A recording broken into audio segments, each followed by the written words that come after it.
Hello मेरे प्यारे साथियों, आप सबका एपिजेट मोटिवेशनल क्लास में स्वागत है। मैं हूं सूरज। जैसा कि आप सबको पता है, हम लोग एक बहुत ही महत्वपूर्ण पुस्तक को पढ़ रहे हैं जिसका कि नाम है संजीवनी विद्या का रहस्य। हमने इसके भाग 7 तक पढ़ लिए हैं। आज हम भाग 8 के लिए पढ़ने जा रहे हैं, जिसके अध्याय का नाम है ऊंचा उठे और आगे बढ़े। आज हम लोग इसी को पढ़ने वाले हैं कि हम खुद तो ऊंचा उठे और आगे बढ़े, दूसरों को भी क्या बढ़ाएं, आगे बढ़ाएं। ऐसा हम कर पाए तो ये बहुत सौभाग्य की बात होगी हम सबके लिए। आज यही हम लोग पढ़ने वाले हैं। अभी तक जो लोग देखते हैं इस वीडियो को, तो जो लोग चैनल को लाइक न किए हों ज़रूर लाइक कर दें, शेयर कर दें, और जो लोग अभी तक सब्सक्राइब नहीं ज़रूर सब्सक्राइब करें। आज हम लोग पढ़ने वाले हैं मानव जीवन का श्रेष्ठतम सदुपयोग मात्र 2 ही विषयों में है। एक तो यह कि मानवीय गरिमा के अनुरूप अपने गुण, कर्म और स्वभाव को ढाल लिया जाए, संचित कुसंस्कारों का परिमार्जन किया जाए और उनके स्थान पर उन सत्प्रवृत्तियों को उभारने का पूरा अवसर दिया जाए जो मनुष्य जीवन की सुर दुर्लभ विभूति को सच्चे अर्थों में सार्थक बनाती है। यही आत्म सुधार सच्चे अध्यात्म में प्रवेश करना है। यानी अगर कोई भी अध्यात्म में प्रवेश करना चाहता है या कर रहा है तो उसको अपने गुण, कर्म, स्वभाव को सुधारना है। जो संचित कुसंस्कार हैं उनको परिमार्जन करना है। अगर ये हम नहीं करते हैं, अपने गुण, कर्म और स्वभाव को नहीं सुधारते हैं और संचित कुसंस्कारों का परिमार्जन नहीं किया जाता है, तो कहीं ना कहीं हम अध्यात्म में प्रवेश नहीं कर पाएंगे। तो अध्यात्म में प्रवेश करने के लिए आत्म सुधार बेहद जरूरी है। तो साथियों, हम सब अपने भीतर आत्म सुधार करें। आगे हैं योग और तप इसी निमित्त साधे जाते हैं। जैसे ज्ञान योग, कर्म योग और भक्ति योग का आश्रय इसी निमित्त लिया जाता है। तत्व दर्शन और धर्मशास्त्र की संरचना इसी निमित्त हुई है। साधना, स्वाध्याय, संयम और सेवा की 4 विधाएं अपना करके हम सबको साधना, स्वाध्याय, संयम और सेवा की 4 विधाएं अपना करके आत्मोत्कर्ष का महान प्रयोजन पूरा किया जाता है। पशु कलेवर छूट गया, यह एक उत्साहवर्धक सफलता है, पर बात इतने से ही बनती नहीं।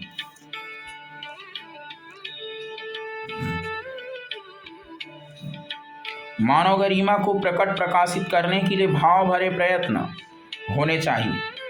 समझदारी हो, ईमानदारी, जिम्मेदारी और सदुद्देश्यों यानी अच्छे उद्देश्यों के लिए बहादुरी बरते जाने की प्रक्रिया आरंभ में उतरनी चाहिए। यदि इतना न बन पड़ा तो समझा जाना चाहिए कि विडंबना ही सिर पर लद कर रह गई। भीतर हमारे पशु प्रवृत्तियां भरी पड़ी हैं। चिंतन, चरित्र और व्यवहार पर पशुता ही जड़ जमाए बैठी है, तो तृष्णा, वासना और अहंता ही देविया बनकर रह गई। तो सोचना चाहिए कि वस्तुतः पशुता का ही बोलबाला रहा। मनुष्य का तो मात्र कलेवर ही धारण किया गया है, यानी शरीर तो मनुष्य का है, लेकिन जो हमारी प्रवृत्तियां हैं वो पशुओं जैसी हैं। मुखौटा पहनकर, पोशाक अलंकार धारण करके अभिनेता अपनी वास्तविकता को छिपाते हैं और कुछ के स्थान पर कुछ दिखाने में सफल हो जाते हैं। यही स्थिति उनकी भी है जिनके चिंतन अधोगामी है। चरित्र पर स्वार्थपरता छाई हुई और व्यवहार में जिन्होंने उत्कृष्टता धारण करके सेवा धर्म अपनाने की भावना ही त्याग दी है, जिनसे लिप्सा,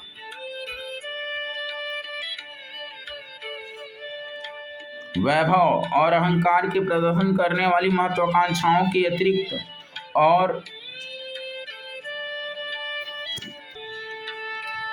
कुछ बन ही नहीं पड़ता। मनुष्य के लेवर मिला है तो अंतरंग भी उसी स्तर का होना चाहिए, मनुष्य जैसा। यदि पैर से सिर तक पशुता ही छाई रहे तो अच्छा यह था कि भीतर और बाहर एक जैसा दिखाने के लिए पशुओं जैसा मुखौटा और आच्छादन ओढ़ कर रहा जाता। अपना नाम नर पशुओं की श्रेणी में लिखाया होता। साथ ही यह आशा भी रखी गई होती कि अपनी वर्तमान स्थिति और संभावना भी इसी स्तर की बनकर रहेगी। हम सब जानते हैं मनुष्य वानर की संतान होने की बात डार्विन कह रहे हैं, यानी डार्विन साहब ने अपने विकासवाद के सिद्धांत में बताया कि मनुष्य वानर की संतान है। आदर्श रहित व्यक्ति को नर वानर, यानी जिनमें आदर्श नहीं है, नर पामर, वन मानुष आदि की संज्ञा दी जाती रही बताया गया है। अभी भी कुछ वन जातियां लुक छिप कर किन्हीं सघन क्षेत्रों में जानवरों जैसा जीवन यापन करती देखी जाती हैं। इन सब के अनगढ़पन पर आश्चर्य प्रकट किया जाता है, उपहासास्पद माना जाता है और दुर्भाग्यग्रस्त माना जाता है। लगभग ऐसी ही स्तर उन लोगों का भी है जो कहे तो शिक्षित जाते हैं और रहते तो सभ्य जनों की तरह हैं। साधन सुविधाओं की भी कमी नहीं है, पर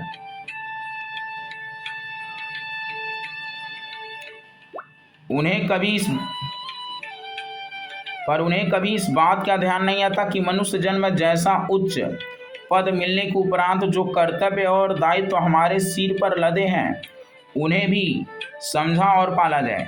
इस संदर्भ में उपेक्षा करने के उपरांत मनुष्य का स्तर और भी अधिक गया गुजरा बन जाता है। आजकल ज़्यादातर जो पढ़े लिखे लोग हैं वो मनुष्य के जीवन को महत्व को ही नहीं समझते, क्योंकि साधन न होने के कारण अन्य जीवधारी पेट प्रजनन तक ही सीमित रहने के लिए विवश हैं, पर मनुष्य तो हर दृष्टि से समर्थ और सुविकसित है। इतने पर भी यदि वह अपने मूल लक्ष्य से भटक कर भूल भुलैया में मारा मारा फिरता है तो इसमें दोष अन्य का नहीं वरन अपना नीच का ही है। यह ऐसा बड़ा खोटा है जिसके बदले उसे अनंत काल तक असाधारण तप प्रायश्चित ही करना पड़ेगा या करना पड़े। आगे देखते हैं हम लोग। जिन वस्तुओं के साथ इन दिनों असाधारण मोह जोड़ रखा है, यानी आज असाधारण मोह लोगों का जुड़ा हुआ है वस्तुओं के साथ, जिन्हें अपना मान लिया गया है, असल में वो हमारी है नहीं। वे वस्तुतः इस विशाल संसार की ही घटक है, पहले से भी थी और आगे भी रहेंगी। अपने को तो एकाकी ही आना पड़ा है, यानी अकेले आना पड़ा है और एकाकी अकेले जाना पड़ेगा। वस्तुओं की उपलब्धियों में एक ही बुद्धिमत्ता है कि उनका श्रेष्ठतम सदुपयोग कर लिया जाए। किसी के भी साथ इतनी आसक्ति नहीं जोड़नी चाहिए, यानी हमारा लगाव इतना ना हो कि किसी कारणवश उनसे बिछड़ना पड़े तो दिल टूट जाए और कलेजा बैठ जाए। यानी हमें किसी भी वस्तु के साथ इतना मोह नहीं जोड़ना चाहिए। समझना चाहिए कि हर पदार्थ और हर प्राणी भगवान की संपदा है, हमें तो उनके साथ सद्व्यवहार की ही जिम्मेदारी सौंपी गई है। इसे पूरा करते रहने तक ही अपने को सोचना है। न किसी वस्तु पर अधिकार जमाया जाना चाहिए और न किसी व्यक्ति पर। यही अनासक्ति योग है, इसी को ज्ञान दृष्टि कहते हैं। तत्वदर्शी इसी प्रकार सोचते और जल में कमलवत रहकर संसार में अपना निर्वाह क्रम जारी रखते हैं। जब तक व्यक्तियों और वस्तुओं को अपनेपन की सघन मान्यता के साथ जकड़ कर रखा जाएगा, तब तक वे भारभूत रहेंगे और उनके कारण अकर्म करने की आशंका बनी रहेगी। पर जब उन्हें भगवान की धरोहर माना जाएगा, तब न तो अधिकार जमाने की इच्छा उठेगी और न उनके साथ अत्यधिक लगाव बढ़ाने पर। क्षण क्षण में राग द्वेष उमड़ने पर मन को अशांत ही रहना पड़ेगा। मनुष्य जीवन की निजी आवश्यकताओं को सृष्टा ने न्यूनतम रखा है और तुलनात्मक दृष्टि से उसे उपार्जन की क्षमता अत्यधिक मात्रा में दी है। अन्य जीवों को उपार्जन क्षमता कम और आवश्यकताएं अधिक दी हैं। उपार्जन क्षमता अधिक होते हुए देखा यह जाता है कि मनुष्य की तृष्णा का कोई अंत नहीं। इस आधार पर तो एक व्यक्ति के लिए सारी दुनिया का वैभव ही कम पड़ता है।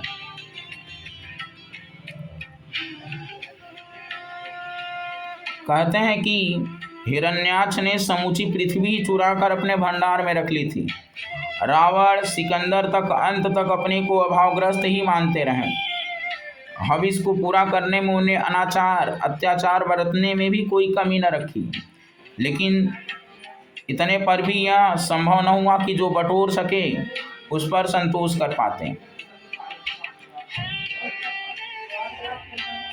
मनुष्य ने भगवान की ओर सत्ताएं कम और उपार्जन क्षमताएं अधिक इस कारण से रखी हैं कि वो अपने निर्वाह से कुछ ही समय में निश्चिंत हो सके और शेष सारा समय उस प्रयोजन के लिए खर्च कर सके जिसके लिए उसे यह महान अवसर उपलब्ध हुआ है, यानी मनुष्य जीवन मिला हुआ है। वह उद्देश्य एक ही है कि आत्मिक दृष्टि से स्वयं ऊंचा उठना और दूसरों को उठाना, स्वयं व्यक्तित्ववान बनना और दूसरों को बनाना। संपत्तिवान तो चोर, डाकू, ठग, उचक्के, अनाचारी भी बन सकते हैं, पर व्यक्तित्व की दृष्टि से वे गए गुजरे ही रहते हैं। अपनी दृष्टि से अपनों को बुरा हुआ पाते हैं, दूसरे भी उन्हें वैसा ही अनुभव करते हैं। वस्तु स्थिति 7 पर्दों के छिपाने पर भी प्रकट होकर रहती है। हींग की गंध पोटली में बांध लेने पर भी रुकती नहीं। अगर हींग को हम पोटली में भी बांध दें उसकी गंध रुकती नहीं है। सज्जनता एवं नम्रता तो आचरण में बिना बहु प्रचारित हुए भी रह सकती है, पर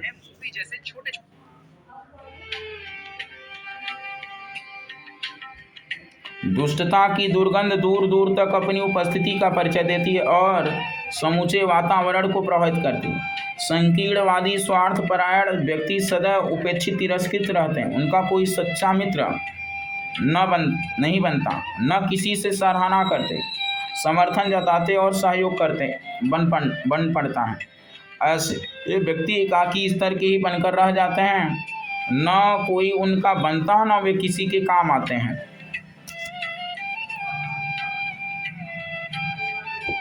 जो आदर्शों के निर्वाह के लिए संयम निभाने, उदारता बरतने के लिए साहस न कर सके, उसके लिए यह संभव ही नहीं कि वह व्यक्तित्ववान बने, चरित्रवान रहे, स्वयं श्रद्धास्पद बने और दूसरों के मानस में आदर्शवादी श्रद्धा संवेदना का संचार कर सके। संसार में प्रगति, समृद्धि और सुख शांति का सुनिश्चित आधार एक ही है, चरित्र निष्ठा, व्यक्तित्व की उत्कृष्टता। उसके अभाव में किसी के लिए भी यह संभव नहीं होता कि मानवीय गरिमा के अनुरूप अपने व्यक्तित्व को ऊर्जा और आभा संपन्न बना सके।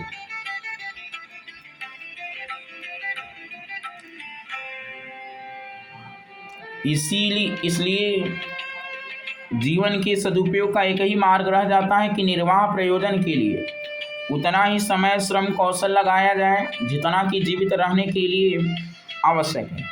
शेष सारी बचत तो सद प्रयोजनों के लिए ही लगनी चाहिए। अपना चिंतन, प्रयास और व्यवहार इस स्तर का रहे जिससे अपने और दूसरों के लिए सद प्रवृत्तियों को अपनाने और बढ़ाने की प्रेरणा क्या हो मिलती रहे।